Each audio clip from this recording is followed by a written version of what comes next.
Hey there, this is your teacher, Mr. H, and you're watching History in a Hoodie. Today's episode is about the independence of African countries, where we'll learn all about the nationalist movements to remove European rule. I can't wait to find out, so let's get this show started. What are we learning about today? The standard for today's lesson asks the students to explain how the Pan-African movement and nationalism led to independence in Kenya and Nigeria. Before we start, let's go over some vocabulary for today's lesson. Nationalism is the desire to be self-governed. The Pan-African movement is the goal of achieving unity of all Africans worldwide. Genocide means the deliberate killing of a large group of people, especially of a particular ethnic group or nation. Independence from colonial rule has been achieved in different ways across the world. You have the armed revolutions like the United States, and you have the peaceful handover of power like Canada. Africa has over 50 countries, nearly all of which gained their independences in the 1900s, and from European countries that had used and abused the territory for decades. What was so wrong with colonial rule that African nations would want independence in the first place? The most obvious answer to that question is slavery. It was a routine practice for European traders to form a partnership with one local tribe and use them to abduct the other competing tribe members for slave trade, usually using European-made weapons. This legacy has continued to this day, because even though slavery has been outlawed across the world, slavery has never been eradicated in Africa, and commonly appears in African countries where law and order has failed. Another, more specific instance of Europeans' abuse across Africa is the country of Rwanda in eastern Africa. Rwanda is home to two major ethnic groups, the Hutu and Tutsi. The Belgians held Rwanda in its last years before independence and established an identity card system, separating the ethnic groups and elevating the Tutsi to a higher class in the colony. This inequality led to a Rwandan civil war shortly after gaining independence, and a Hutu attempt at genocide directed toward the Tutsi. In the middle of this conflict, a third, smaller ethnic group, the Twa, were nearly wiped out in the process, as the Hutu and Tutsi war was waged. One more example of European atrocities in Africa was King Leopold II in the Congo Free State, the present-day Democratic Republic of the Congo. Leopold, King of Belgium, convinced the Berlin Conference to grant him sole ownership of the Congo Free State under the claim that he would improve the lives of the native inhabitants. That's a laugh. Leopold extracted a personal fortune from the Congo territory, reaping ivory and rubber from the land, and using the native population as forced labor to do so. Somewhere between 1 and 15 million Congolese people died under Leopold's command. After a few years of this, his own country's government ordered him to give up the colony's control and return home. So what? How did European abuses in Africa lead to nationalism?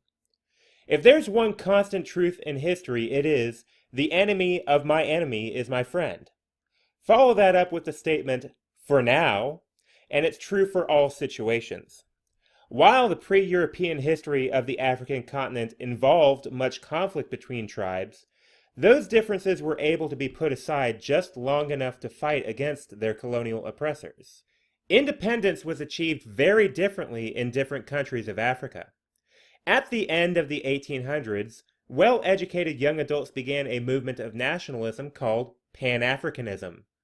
The prefix pan means worldwide, so Pan-Africanism was the movement to unite Africans all around the world along the shared goal of opposing European colonizers, founding independent countries, and creating a modern identity for all Africans. Nigeria's independence in 1960 is an example of Pan-Africanism working. Following World War II, Nigeria's young leaders began promoting self-government, and Great Britain began to recognize the country's enthusiasm for independence, eventually peacefully granting independence to Nigeria. On the other hand, Kenya's independence did not go over so easily. The ethnic groups of Kenya banded together in the Mau Mau Revolt. This 9-year violent protest, also against Britain, was also Pan-African driven. Eventually, in 1963, Kenya was given its independence as well, as Great Britain, after having fought 2 world wars, didn't have the resources to hold on to its empire anymore. While the 50-plus nations of Africa did gain their independence eventually, the goals of the Pan-African movement were not completely successful. On the continent itself, unity is inconsistent. When Europe was still in charge, the enemy of my enemy saying held true. But as soon as European leaders were ousted, many ethnic and tribal groups resumed their rivalries immediately.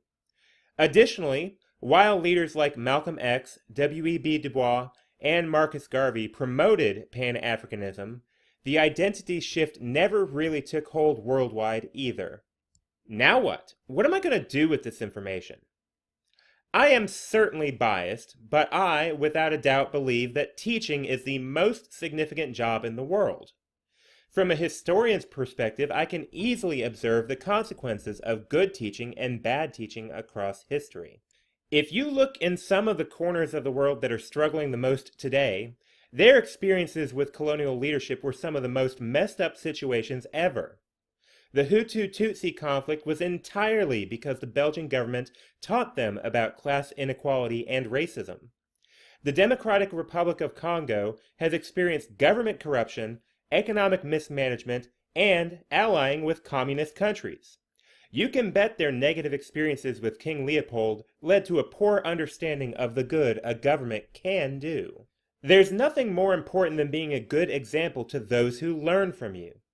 Many of you students have younger siblings or friends that look up to you and take after your example. Whether you intend it or not, your choices, behaviors, and lessons will have an impact on their lives, just as your teachers' and parents' lessons have had an impact on your life. So, whether you become an actual teacher or just a leader or role model to your younger peers, make sure your example is going to help. Wow, so learning about African nationalism is really important for us to understand. I'm glad we learned it today. Are you ready for some review questions? How did Nigeria win its independence from Great Britain in 1960? What is nationalism? The Mau Mau used violence to fight for independence in which African country? Seeks to unify African citizens. Tries to make Africans more independent. Believes Africans across the world and African continent share common bonds and connections. The statements in the list above describe which idea? I hope all of you learned a lot from today's episode of History in a Hoodie about independence in Africa. If you did, don't forget to like, subscribe, and share. Just kidding, I don't care about that stuff, but do make sure you study this lesson. Bye now.